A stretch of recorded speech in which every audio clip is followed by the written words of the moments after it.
City Hall 1 year ago today. Oh! Sweet! Sweet! That is fantastic. Well, I have some object as I emceed that too, and it was a great, great joy.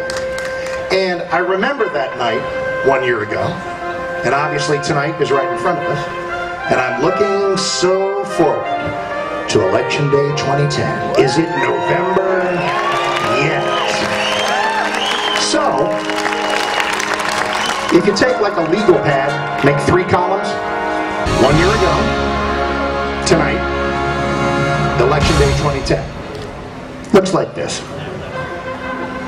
1 year ago, this whole Tea Party movement had hope for success. Tonight, we know it's successful. We know it. And on Election Day, that success brings about real change. 1 year ago, big spenders in Washington didn't know what to make of us. Tonight, they do. Because on Election Day 2010, they will know that we meant what we have been saying. 1 year ago, the media covering the whole Tea Party phenomenon asked questions about us. Tonight, these last couple of weeks, they've been telling lies about us. After November 2nd, they will record the stories of how we helped change America.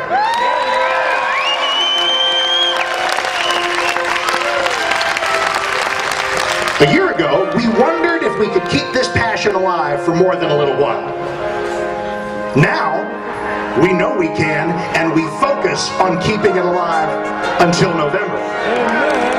And after November, we reset, focus, and get the job done in 2012. There is a gentleman who's going to bring some of his expertise up here because an enormous amount of the Tea Party passion has to do with healthcare. And there's another term that gets thrown around a whole lot because we have a feeling that the people in power now are trying to take us in that direction. And that is the very, very dark prospect of socialized medicine. To help fend that off, we have to understand what it is. A physician here locally. I'm at John Peter Smith Hospital, and I'm wearing a white coat. I didn't get invited to the White House. I actually get my coat dirty seeing patients as opposed to being in an ivory tower. So I'm glad to be here with you this evening. I just wanted to go over a few issues regarding the Obamacare bill, and I want to talk to you about three different aspects of being an American from my unique perspective. As a physician, first of all, I'm real concerned about the Obamacare bill. I work in the academic area. I do some teaching with students and as well as medical residents. I'm also in private practice and work for both the state and the county government in Tarrant County. I'm going to go over some information regarding the health care bill, but I'm going to give you some references. One website is docs4patientcare.org, and that's DOCS4patientcare.org. They have a lot of good information you can reference there, as well as the Heritage Foundation. The Heritage Foundation talked about 10 different disasters of Obamacare, and I'm just going to highlight a couple of them. One is that new spending is going to grow the federal deficit by about $2.5 trillion, according to the Heritage Foundation. There's going to be new taxes, of course, with mandates, and employers will have fees associated with not insuring their employees, up to $2,000 for every employee after the first 30 employees. Regulations will grow government control over health care, expansion of broken entitlement programs.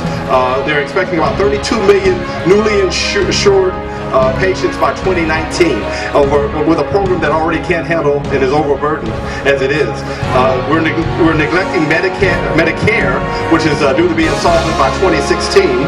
And there's also, of course, questions of constitutionality with them forcing people to buy health care. I also have concerns about rationing. I know rationing is going to be part of this because they're going to have to do it. End-of-life counseling is part of rationing with the death care panels. Hospitals will will be fined for re-hospitalizing people, which means, again, there's going to be worse health care. Doctors' fees have been frozen by Medicaid for the past 15 years. Now, so the best and brightest people are not going into medicine right now. So the future of health care is looking rather bleak. Tort reform, of course, was not addressed as well in this Obamacare bill. So some issues have not been taken care of in that respect. We have to return to fiscal responsibility to fix this problem. We're going to have to replace elected officials that chose not to listen and follow the Constitution and the Declaration of Independence.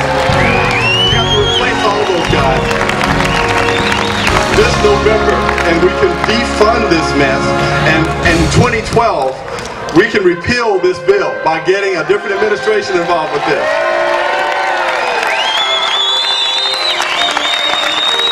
Dr. Benjamin Rush was one of the top 3 founding fathers, and most people don't know Dr. Benjamin Rush, but he was, along with Benjamin Franklin and George Washington, was one of the top 3. He said that patriotism is as much a virtue as justice and is as necessary for the support of societies as natural affection is for the support of families. The love of country is both a moral and a religious duty. It comprehends not only the love of our neighbors, but of millions of our fellow creatures, not only of the present, but of future generations. We've got to look out for future generations. I just want to touch on a couple of other topics from my unique perspective as an American. I'm also an American of African descent. I'm first of all an American, but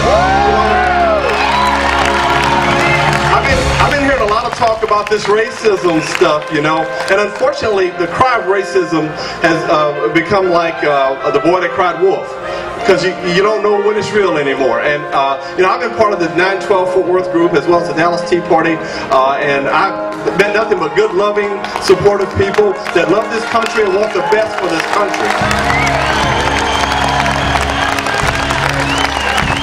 And I'd like to say shame on the progressives, shame on and not all Democrats are like this, I know this, but shame on the Democratic Party people that do this kind of stuff, that cry racism and point fingers at people that are good, honest, hardworking people.